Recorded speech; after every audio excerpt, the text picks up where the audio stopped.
Bonjour et bienvenue sur Côté Blog. Aujourd'hui, on a la chance de rencontrer Paul Piché. Il nous a fait languir pour nous offrir son 10e album sur ce côté de la Terre. Bonjour Paul. Bonjour. Ça va bien? Oui, très bien. Alors, on vous a connu plus pressé par le passé. Vous nous offriez plutôt des albums sur album sur album, des scènes. Puis là, on dirait que vous voulez prendre votre temps. Qu'est-ce qui s'est passé ces 10 ans derniers? Vous n'avez pas rien fait. Qu'est-ce qui s'est passé sur votre côté de la Terre à vous? Ah, ben plein de choses, plein de choses. Le temps a passé surtout, je ne l'ai pas vu aller. Il aurait fallu normalement que je sorte un album peut-être après 4-5 ans, comme je faisais dernièrement. Mais bon, c'est comme si j'avais passé un tour.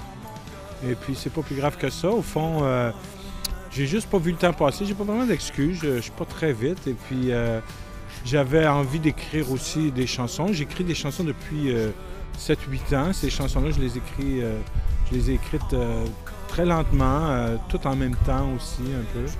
Et puis, ça fait longtemps que j'ai décidé, moi, que c'était pas la carrière qui décidait quand j'écrivais des chansons, c'est quand le besoin s'en faisait ressentir, et c'est tout.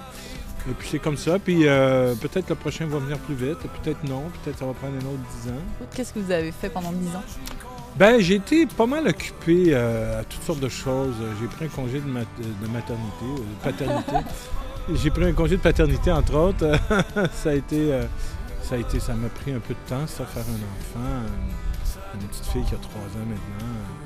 Mais j'étais occupé, moi.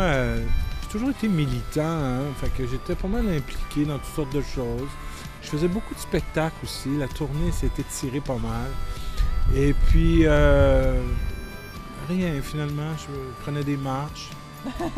Prenez l'air aussi. Oui, je prenais des marches et puis je composais des chansons. Quelle est l'histoire des chansons? Il y en a 10 pour un 10e album. Oui, c'est curieux parce que c'est un album où justement, c'est beaucoup sur l'engagement, mais autant l'engagement personnel que social. Et j'ai beaucoup fait j'ai utilisé beaucoup le jeu entre, par exemple, la collectivité et l'individu. Au niveau des textes, il y a beaucoup de métaphores ou des images qui sont personnelles et qui, en réalité, correspondent à des préoccupations collectives. Ou, à l'inverse, j'ai des sonorités ou des textures de paroles qui pourraient être plus considérées comme politiques ou sociales, tout ça, puis qui finalement se rapportent à des chansons d'amour ou à des sentiments plus intimes. Donc, j'ai joué beaucoup sur ces tableaux-là. Maintenant, après plus de 30 ans de carrière et de militantisme, qu'est-ce que le présent pour vous? Comment vous le voyez? Est-ce que vous en êtes fier et satisfait?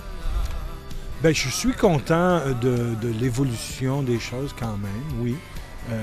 Je pense qu'il y a des batailles qui ont été gagnées par les gens qui se sont impliqués. Je pense que la société d'aujourd'hui réfléchit quand même assez bien à plusieurs choses, autant à gauche qu'à droite, je dirais. C'est assez important, les débats, les réflexions et l'ouverture vers les autres, vers les idées qui nous semblent pas nécessairement bonnes au départ. Je pense que ça existe et c'est sain. Disons que ce qui m'inquiète un peu plus pour le Québec aujourd'hui, c'est peut-être une lassitude dans le fait de ne pas avoir choisi de décider pour nous-mêmes, de ne pas avoir choisi de faire du Québec un pays. Justement, cet album-là, parce que c'est pas une histoire de famille aussi, vous parlez de votre petite fille, me semble aussi. Absolument, c'est certain que c'est ma vie quoi, qui est proche, ma famille, ma blonde, ma fille, mes enfants, les enfants de ma blonde, tout ça. Je veux dire, on est une famille reconstituée, quoi. Et puis mon fils Léo, qui a composé avec moi d'une façon très naturelle certaines chansons, effectivement, qui joue, qui fait lui-même de son côté, qui a toute une vie musicale de son côté, puis qui, parfois, on peut se croiser, puis collaborer ensemble. C'est vraiment quelque chose d'agréable, de fun à vivre. Est-ce que vous auriez un dernier mot à dire à nos blogueurs, soit par rapport à l'album, soit par rapport à 2010 qui s'en vient avec des bonnes résolutions? Il ne faut surtout pas penser que les gestes qu'on pose, les opinions qu'on émet, tout ça, c'est des choses qui sont utiles, même si ça ne paraît pas beaucoup. Il ne faut pas négliger ça. Il faut s'investir, il faut s'engager, quoi. Il ne faut pas laisser passer le train. Merci beaucoup, Paul. Bien, merci.